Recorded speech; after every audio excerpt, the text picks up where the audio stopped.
Thank you so much for joining us for today's Connected Conversation, a program conducted by the IHC. If you're not familiar with our organization or the work that we do, I do encourage you to check out our website, idahohumanities.org. I would like to remind you all that you may submit questions using the Q&A feature located at the bottom of the screen. If you submit any questions using the chat, I can't guarantee that we'll be able to get to them today. And with me is Trevor Bond and Nakia Williamson-Cloud. Today they're going to present on the collection formerly known as the Spalding-Allen collection. And turn over to you. Great, I'm just going to go ahead and share my screen real quick.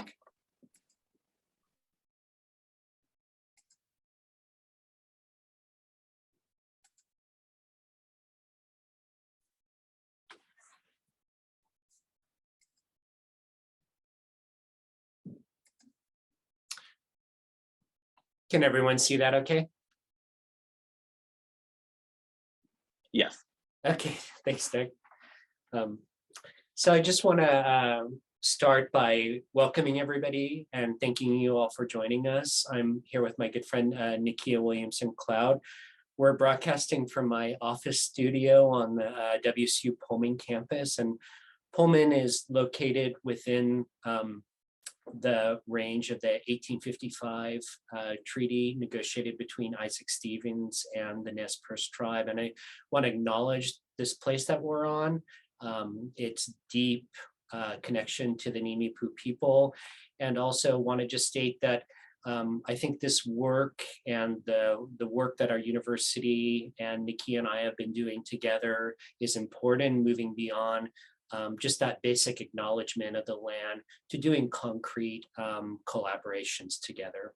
So I'm going to start off. I've got a few slides to show to give you a sense of the Wetxuuwíitin collection and also the archives that underpinned a book that I wrote in collaboration with Nakia and his department. And then Nakia will present after me. So I'll just go ahead and get started here. This is a poster that was created for the renaming. There's 21 pieces in the collection.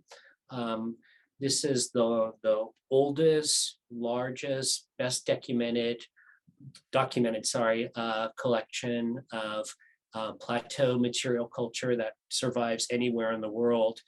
The collection for more than a century was named the Spalding-Allen collection, and I'll just mention a little bit about Spalding and then Allen, and then we'll talk about the renaming process a bit later. So here's a picture of Henry Spalding, you know, an energetic guy, quarrelsome among his fellow missionaries, did things like bring the potato to Idaho, printing press. He also brought a stern version of Presbyterianism that really called for his followers to renounce their traditional ways, clothing, language, and become a product like himself, a Presbyterian settled farmer who wore Euro-American clothes and spoke English and practiced that stern form of Presbyterianism.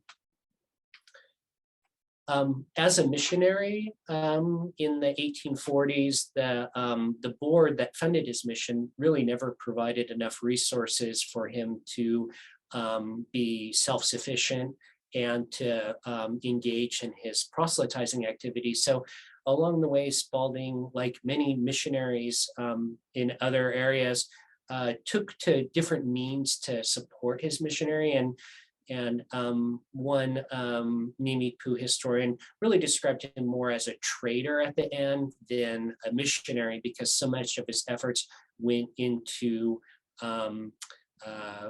generating revenue and goods and labor that supported the missionary activity. And one of the things that he did was to collect materials to send to a friend and benefactor, Dr. Dudley Allen. The two men had gone to college together.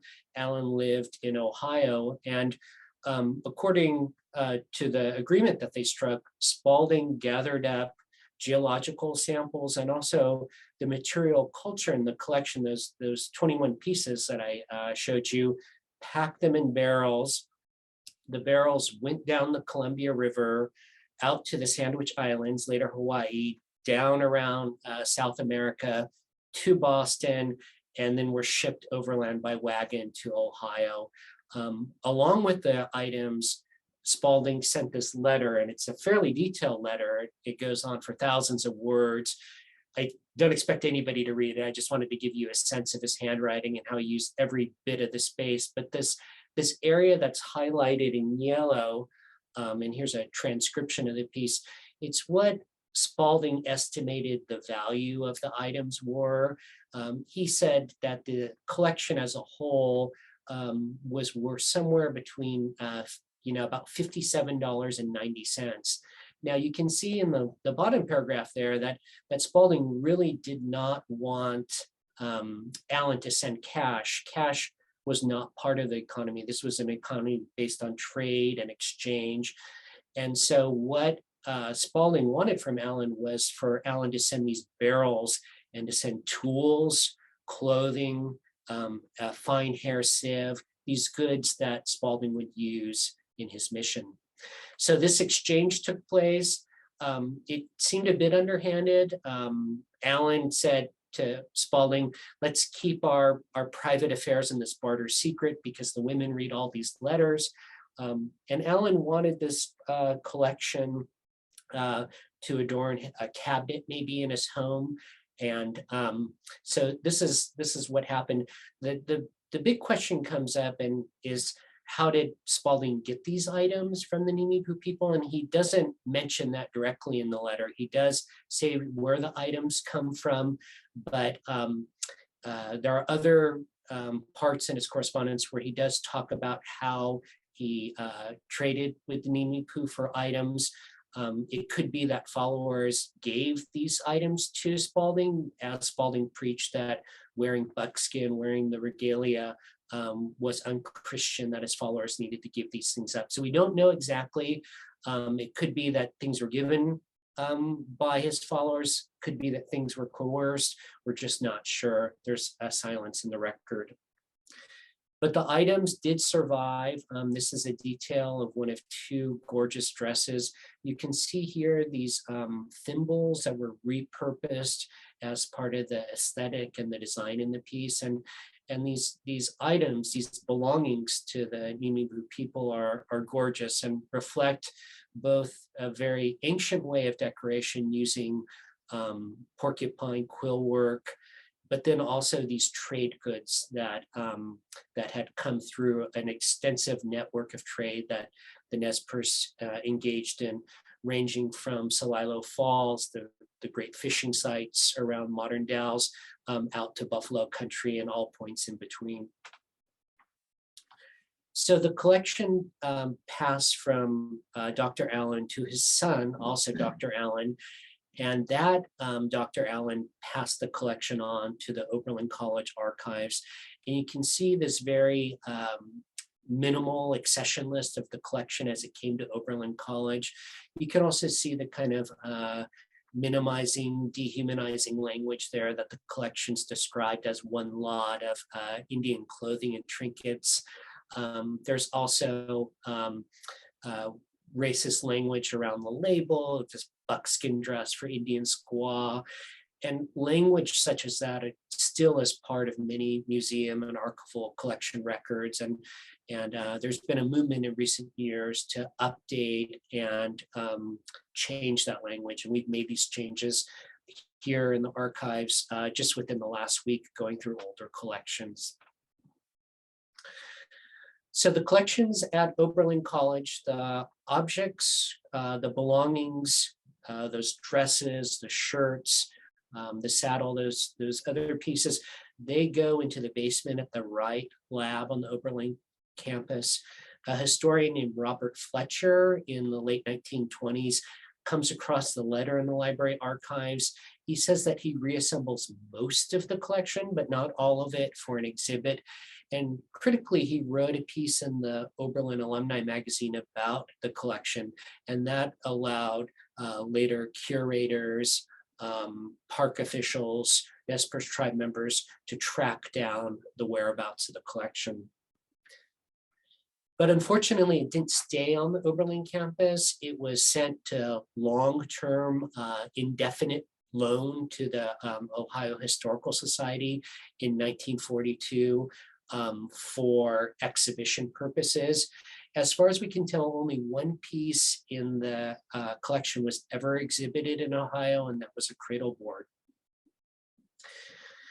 The other thing that we know from looking at the records, the accession records, these are much more detailed, is that several of the pieces that are mentioned in Spalding's letter, namely bags, additional moccasins, and a pair of women's leggings, they don't survive in the contemporary collection. So that's part of the ongoing work to now go back in partnership with the Ohio Historical Connection. They changed their name to investigate the whereabouts of these items. And Nikki has been working with their curators there, and will likely go back to Ohio as they look for these pieces.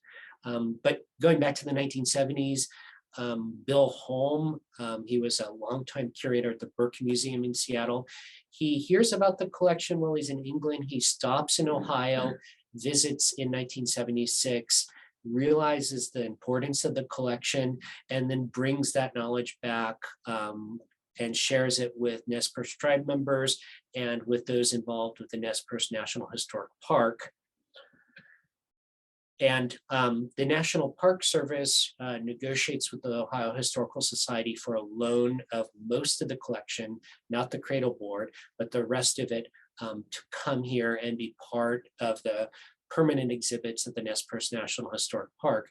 But before Ohio agrees to the loan, they write back to Oberlin and ask Oberlin to sign away the collection to Ohio so that Ohio now owns the collection before it's loaned out.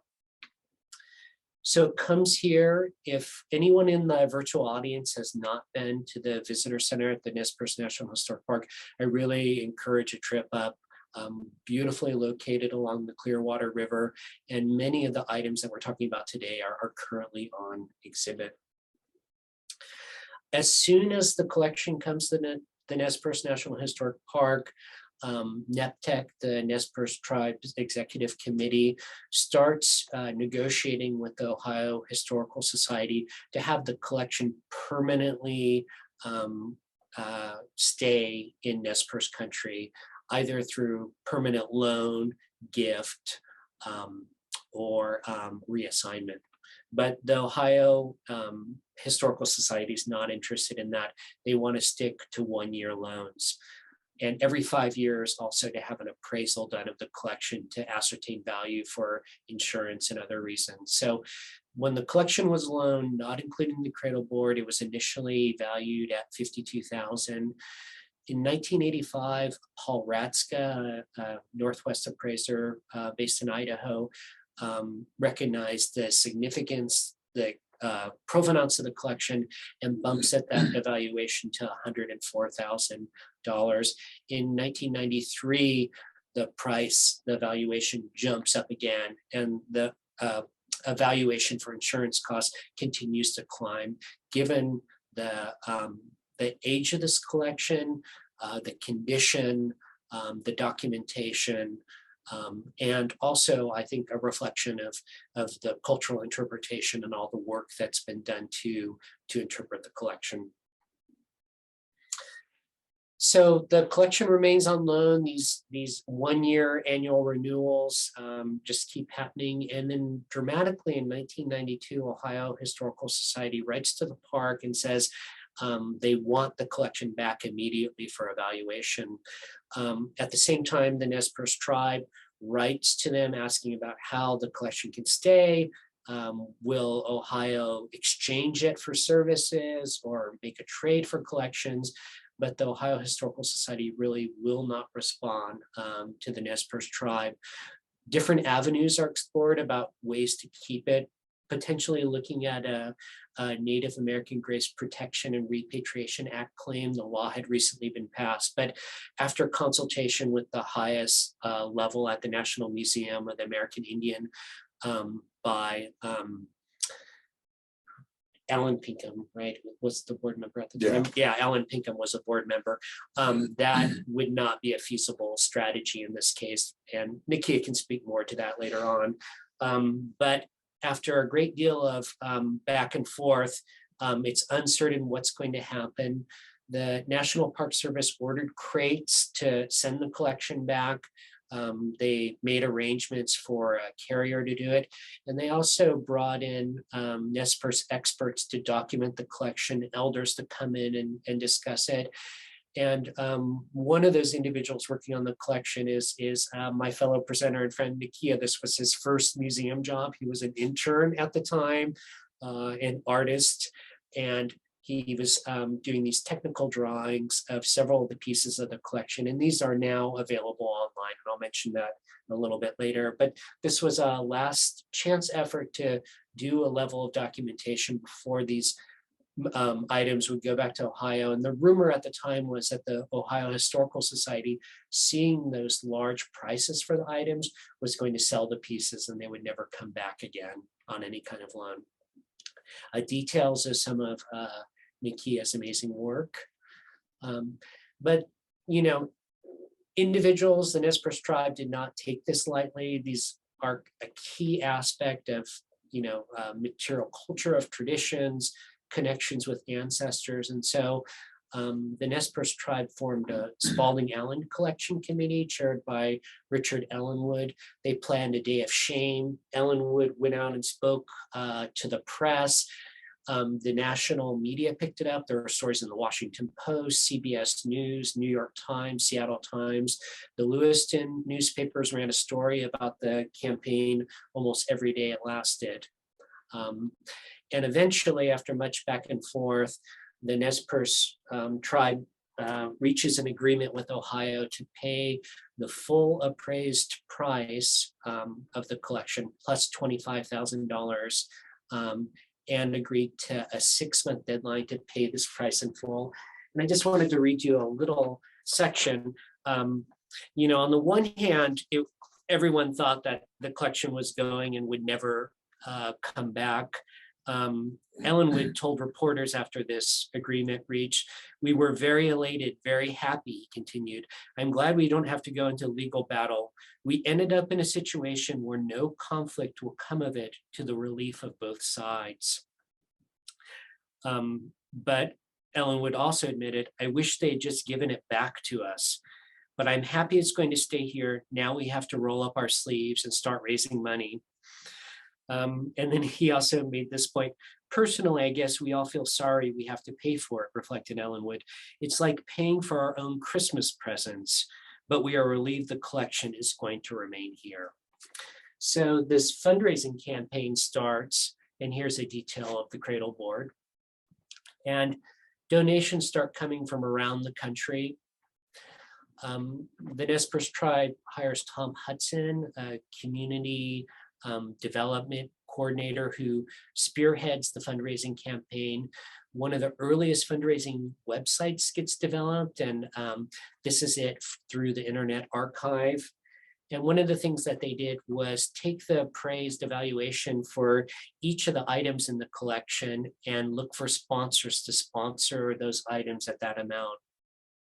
And major donors, including the Lillian Disney Foundation, Tom Redmond and others, Potlatch Corporation sponsored major pieces. Also, you remember from Spalding's letter, he gave an evaluation of the collection at $57.90, and school kids studying Native history throughout Idaho started collecting change, having bake sales, selling privileges, challenging other schools, doing all sorts of fundraising to take a part in preserving this key part of not only world heritage, but Idaho and Nez Perce heritage as well, keeping it in the state. This got me kind of intrigued. A number of bands, including my personal favorite Pearl Jam, got involved. There were public announcements on MTV about the campaign, NPR. Kevin Peters, who's recently retired from the Nez Perce National Historic Park and Nez Perce artist as well, designed this poster. You could receive a copy of the poster if you contributed to the campaign. Kids sent in drawings and letters as well with their donations. And one day before the deadline, the full amount was raised and the tribe was able to purchase the collection. And I have just a real quick statement I'll read about the conclusion of this. And this is from Chairman Sam Penny, the chairman of the Nez Perce Tribal Executive Committee. He said at the press conference, "The people of the United States have demonstrated that they value our Native American heritage. We are deeply grateful to all those who have joined us in this spirited and successful effort. We have found partners and friends when we did not expect them, and we have seen the light and respect and compassion which suggests a greater future for our United States." So this all happened in 1996. The collection was secured, and then the collection has continued adding new chapters to its story. One of these is work that Nikki and I have been involved in over the last couple of years on the Plateau People's Web portal, to have Nikia narrate cultural interpretations of each of the pieces in the collection, and to bring together those things like those technical drawings that were done in 1995 and 96 to provide a Nez Perce perspective on the collection, its construction, and its cultural significance. I worked on a dissertation. Nikki helped me through the Nez Perce Tribe's research permit process. He recorded an oral history with me, and his department, several members also recorded oral histories that came to be part of the book.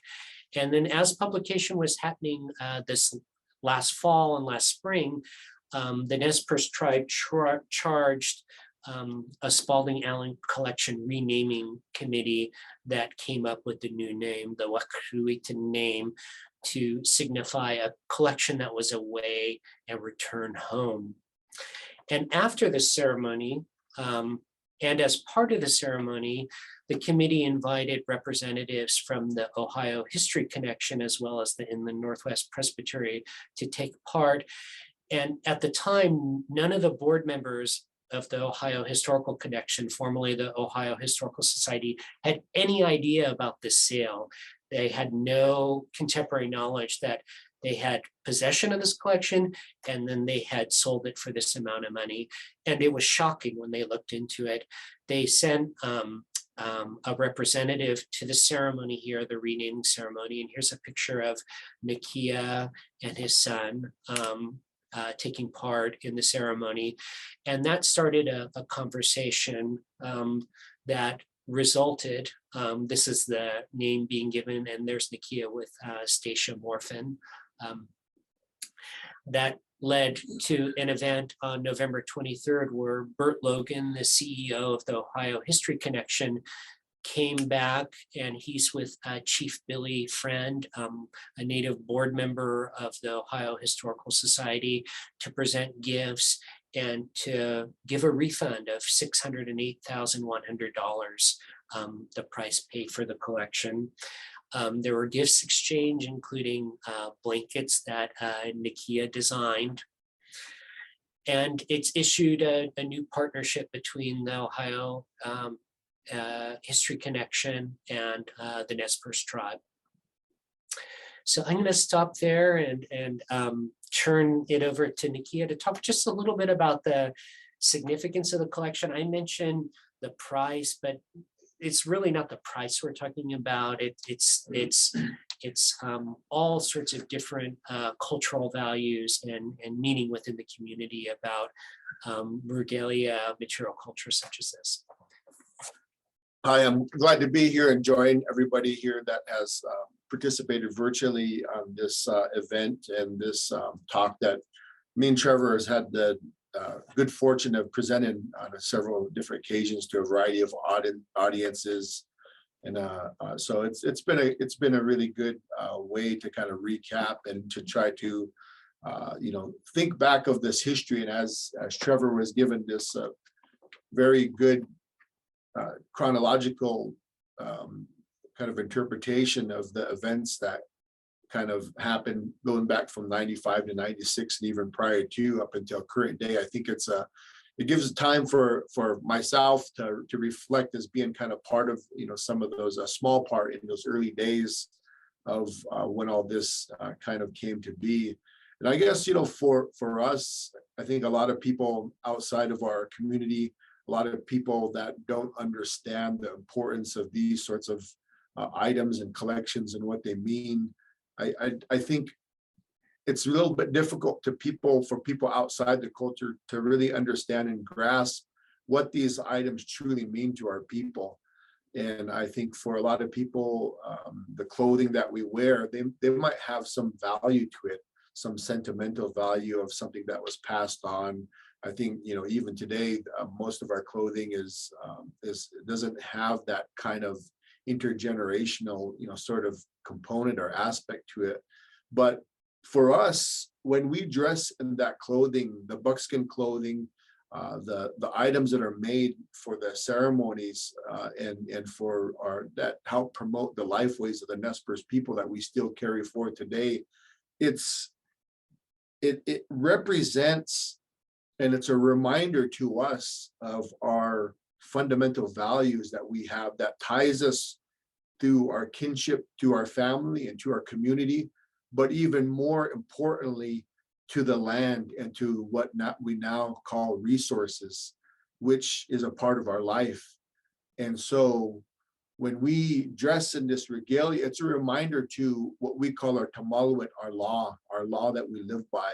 And those same laws is what kept us here from the time when the first treaties were signed, and we reserve certain rights as they are known today in terms of that federally determined identity that we have established and the relationship that we established with the US federal government.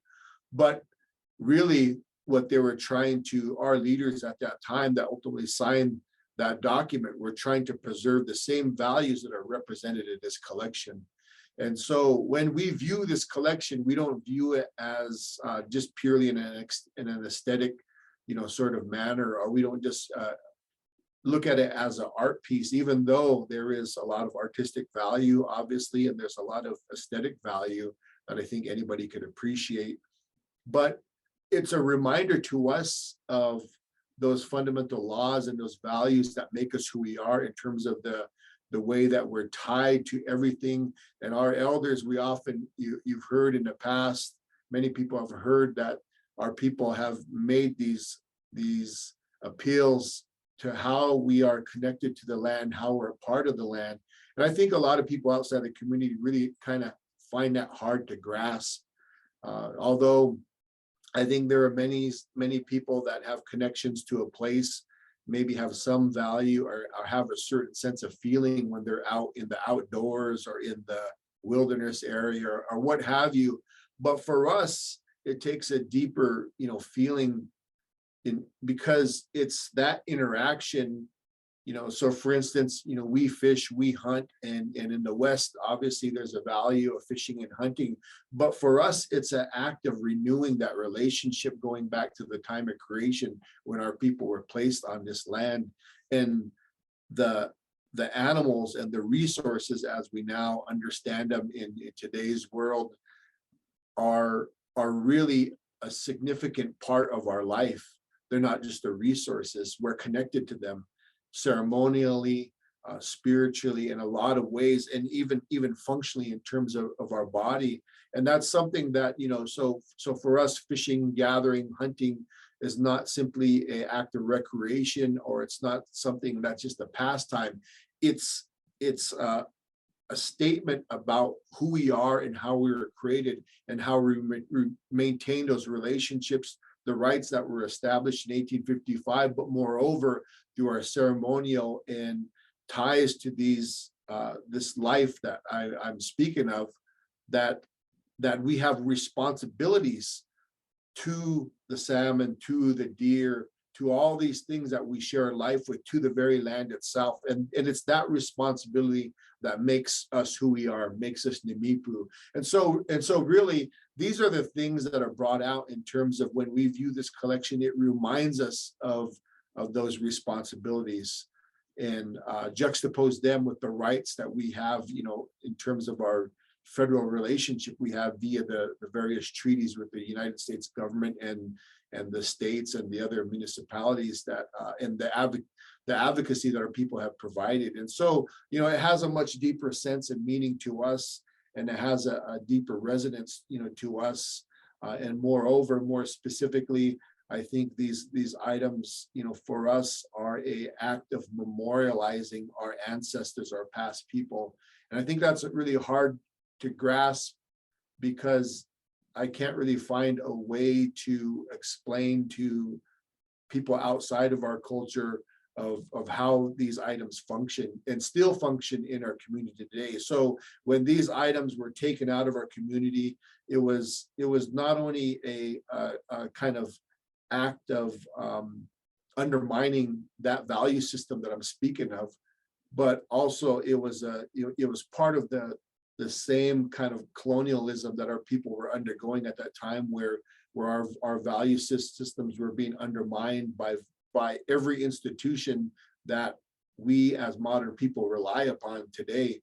They were being undermined in every way possible. And so for us, these items are ways in which we connect to these broader values, but also to our ancestors. And for me, like when you've seen the photograph that Trevor had showed in his slideshow of us riding on horseback, when we did the renaming, we didn't do that just as a parade or just to show off. When we do that, it's a ceremony we call Telakleen, and we ride 3 times around the encampment, or in this case, it was a gathering of people.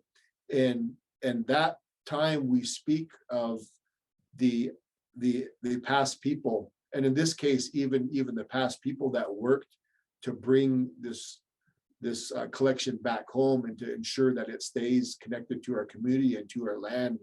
And beyond that, those ancestors that endured all of what they had to bring us to the point that we are. And so when you see me dressed up, I'm wearing the things of my ancestors that have been passed down through name givings and through other means that has been transferred to me to represent that I'm there, not only represent myself, but to my ancestors, my lineage, my people that ties me to this place that we are standing on. And so it's an act of asserting that identity. It's an act of stripping away all that has happened to our people. Not that we are ever victims, but to show the strength and the fortitude of our ancestors that's represented through these items and how we bring them forth in the manner that we do. And so when we did the renaming, I think it was a powerful way, and we tried to stick to our own ways that we feel is important. Everything we did was done the way our ancestors would have carried them out. And so the naming was really a culmination of many years after we acquired the collection. Many of the elders that we had at that time that are all gone now, I think every one of them are gone. Allen Slickpoo, Wetxuuwíitin, Ricky Ellenwood, many Horace Axtell that you've seen in the poster. Many of those people are no longer among us. And at that time, especially I remember Allen Slickpoo, who was a mentor of mine and a traditional leader, and basically the all-encompassing resource for our community. I remember him talking about that we need to rename this. We don't want to call it the Spalding-Allen collection, because a lot of these collections, they in the Western modern world are named after who collect them, not the people who they come from, which is what's important to us, which family those items come from. So again, it's a kind of an act of erasing the past, and it's still this continued colonial act of how we view museum collections, and that even happens today. And so I think that thought was planted by our ancestors and our elders at that time, and it was with the foresight and the leadership of our NEPTIC today, especially Shannon Wheeler, Wetxuuwíitin, who is our chairman and now is our vice chairman, and others on our council that wanted to bring that vision to fruition. And so when we did it in a way, because renaming is an act of reasserting that connection that we have, reasserting our identity and reasserting that connection to this place that we live, which defines who we are.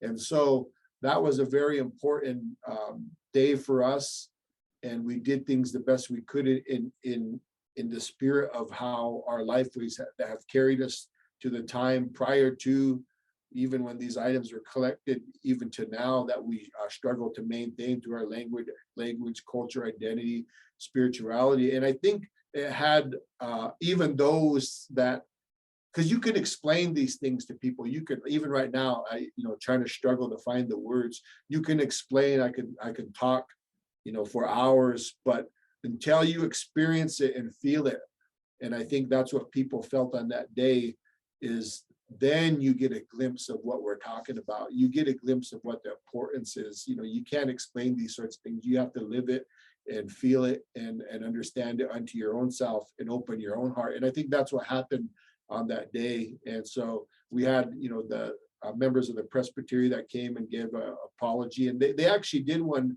several years ago at our general council in Kamai, Idaho. And I think a lot of people felt good about that.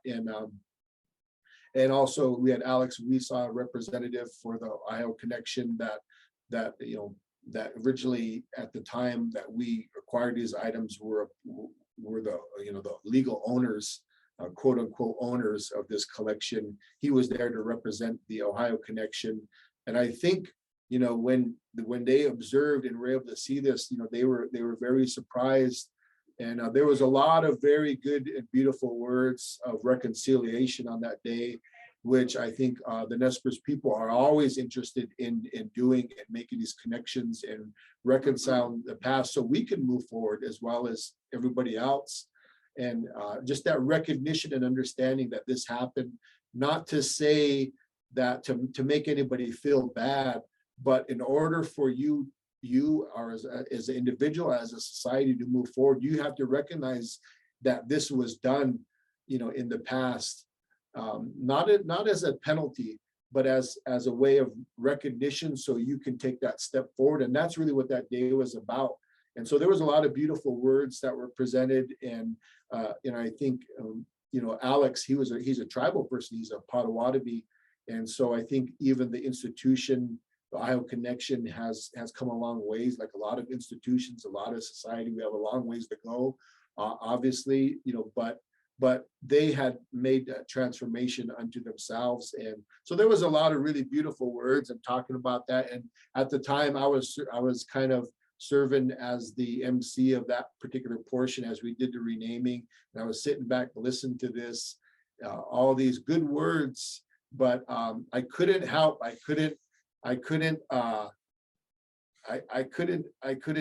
but say that how much we appreciated these words. But I had to throw it out there and say that there's one thing that could happen that could help kind of minimize maybe the pain of the past and all the things that have happened. And I did mention that the Nez Perce Tribe does accept refunds, and everybody kind of got a good chuckle out of that one at the day of the renaming. And I meant it, but I was also using humor as a way to get a point across as well. And that there was something that they could do to, perhaps, try to bring that sense and that true spirit of reconciliation back to everything that had happened up until that point. And so, it was a beautiful day. It was the hottest day of the summer. I think it was like 105 that day with the heat wave we were experiencing. And so that really culminated. We thought that was the bookend to the story, but it was in October. I received a call from Brian Friend, who is on the Ohio Historical Connection board, and he told me personally on the phone that the Ohio Connection intended on returning the money, and that they were going to come prior to Thanksgiving, so that a month later. And so we had informed NEPTIC, and that's when you see the event happen. And I think from that, I think we had a night where we hosted them, the Nez Perce Tribal Executive Committee, as well as myself, and we just shared information with the delegation that came out from Ohio Connection. Now I think we have a relationship with them. It's not just this kind of paternal relationship that often exists with institutions and tribal communities. It's a true relationship, and now we're sharing information. They've come here, and I feel that we actually like their name implies, we actually do have a connection to them. It's a true connection to them. And so, we've been conversing with them. I just got an email from Alex this morning, and there's many more to come, and the story continues to unfold. And I think that's the beauty of this story and what it represents to the Nez Perce people, and also parallels the Nez Perce tribe's effort to get back some of the land, even though we were never owners of anything. We were never owners of the land, but in today's world, in order for us to implement this vision that we have and this value that connects us to this place, that it actually comes from the land. We have taken steps to acquire property in Northeast Oregon, places outside of our current reservation boundaries that were actually within the 1855 treaty. But of course, that whole history that unfolded at that time. So it goes parallel with all that. And so I think a lot of this has to be credited to the vision of many of our leadership now. They really see the importance of doing these things in a proper way. Again, I mentioned a key individual, Wetxuuwíitin, or Shannon Wheeler, who's a chairman, has really been a pivotal force in creating this change and doing these things in a way that we can open up the hearts and minds of people to see some of these values and to see us and to recognize our basic humanity and how we relate to the world around us, which is different than the broader world. So I think it's been a very much a beautiful relationship. And then moreover, the work that we've done here with the Washington State University via the Plateau People's Portal. And I think now we're starting to see the fruits of that work and those seeds that were planted long ago instead of just the base level consultation we receive, from some institutions, we actually have a working relationship, and that's what me and Trevor have been doing, and we have more work to do. And so, I think, now the institutions are understanding that Native people have a connection and have a voice, and so now trying to elevate that voice and to create those connections and those working relationships so we can work collaboratively and move these things forward. And I think moreover, we have a lot to offer to institutions, and I think a lot of the institutions such as the Washington State University recognize that and have reached out in a variety of ways to work with us. So I think that's really where the path forward is for all institutions, and really what this really represents is that transformation and that path that brought us to this point. Just like the collection went on this long journey, down to the mouth of the Columbia, down to the West Coast, down to the southern tip of South America, back up to Boston, over with no intention of it ever returning back to us. Ultimately, it did. We're on the same journey as well, and but at the same time, looking for those opportunities to work with and partner. I think that's the goal of the Nez Perce people and the Nez Perce tribe, as I'm understanding it from my leaders and the elders that have put us on this path, and hope that it will take us to more places to come. And so, that's what I have today. And I'm glad for this opportunity to share, some of the story that we have today. And, we've done a lot of these kind of presentations, talking to these screens, which is not the most natural, position, but, hopefully, some of this resonates with those that are joining us virtually today. So, Kutsiao, thank you. Yeah, thank you, both of you, for all the insight and all the knowledge that you both contain that you shared today. Nikia, I was wondering if you could talk about some of the individual items in the collection a little bit more, specifically some of the design motifs and the cultural artwork that's part of the objects.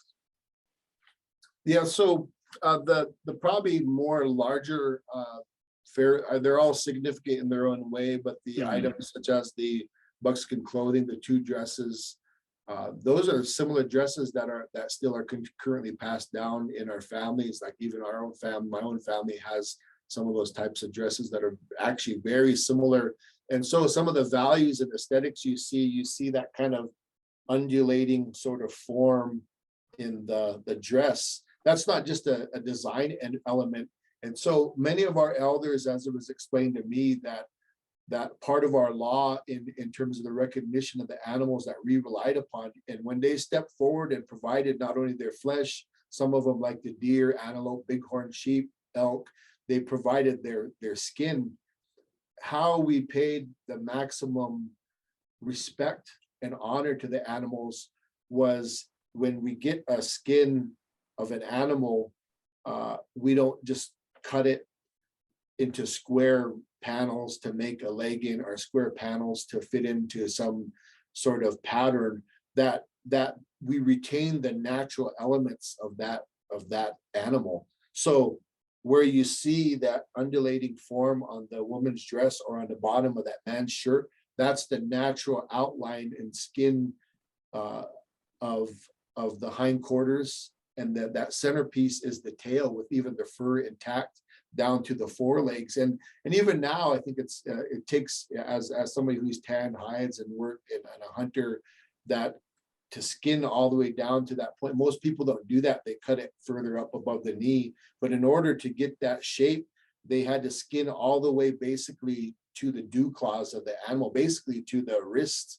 the ankles of the deer, utilizing and maximizing every square inch as much as possible of that animal. And so that fold back is the tail and the hindquarters, and then they beat it along that to create that kind of undulating, beautiful design. So in essence, the animal's creating its own design. It's not us creating a design. It's telling us, and we're interpreting, based on the actual shape of the animal that creates the design. And so that's the sort of thing you see kind of represented over and over again. A lot of the different items, the woven items, those hats are very associated with not only the Nez Perce, but the Columbia River Plateau. Those are sacred hats to us. We call litzkau, and they're worn only, most people are familiar in, broader society or culture of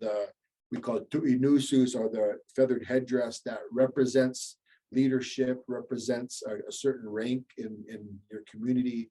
And in times past, it was a very strict sort of thing of who wore those things. Now we wear them because they're passed down from our ancestors. So those were worn as a mark of leadership in our community, in our longhouses, especially, where when we serve the sacred foods, those people that have earned that position, those women leaders, we have women leaders too, not just men leaders, are the ones that wear those litzkau. And in other parts of the country, in the plains, they don't have those sorts of things. Those are only from here, the Columbia River Plateau to the east. They don't have those sorts of items, but that's what they represent, and they're passed down generation after generation. I have two that's in my family that was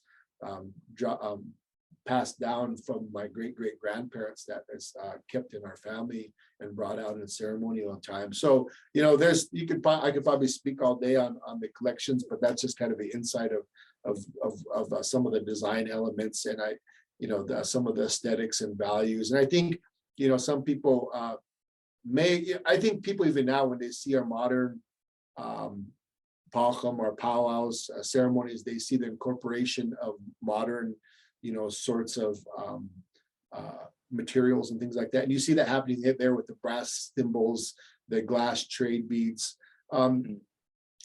That's simply the human experience of them reflecting the world around them. And so, as that world was changing, as manufactured items started to come, it was reflected in what they were doing. Even though the core of the values was still held truth in terms of the aesthetics and beyond the aesthetics, the reasons how those things are made, the form is still there, but sometimes the materials change. And and this is something what our ancestors, part of that was not by choice either.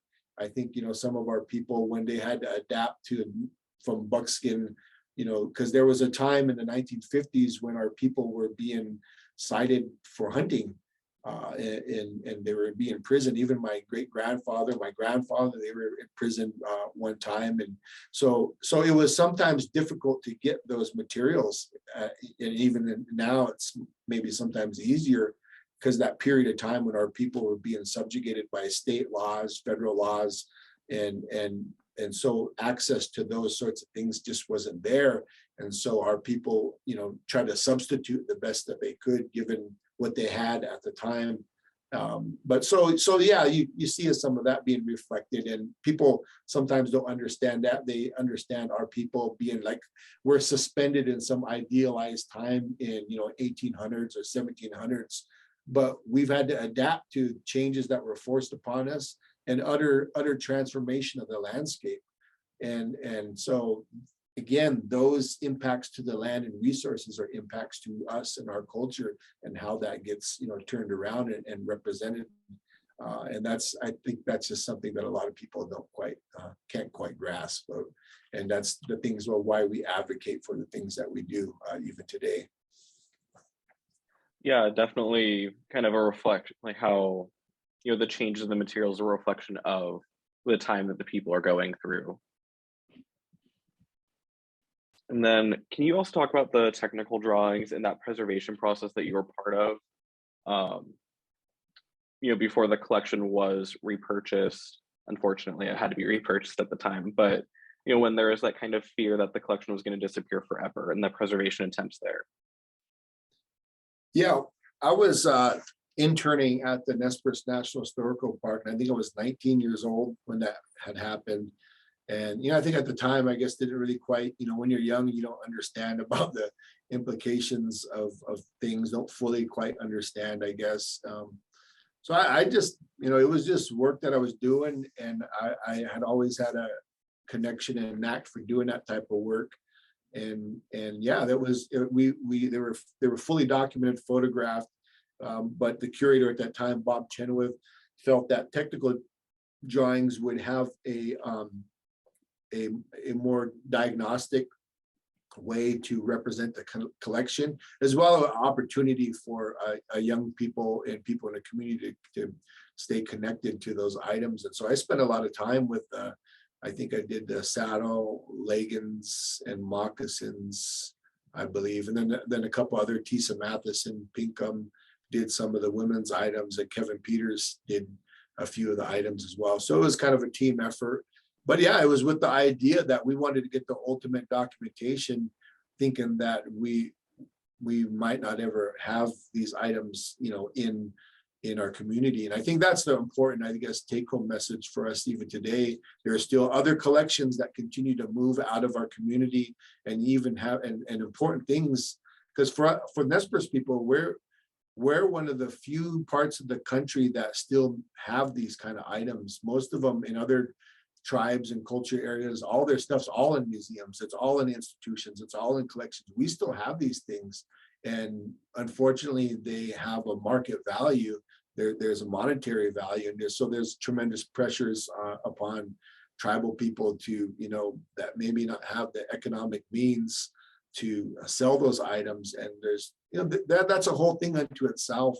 But yeah, so I mean, there's a lot of these collections that are out there, and you know, so there's still a lot of work to be done, and to trying to keep a connection with our communities. There's a shirt that sold just a couple of years ago that's very significant. It's in a private collection that, you know, we've been talking about. There's other collections that were taken in 1877 that most of our community have never seen. Some of them, people like myself, maybe have seen some of these items because they're back east or in private collections or whatever.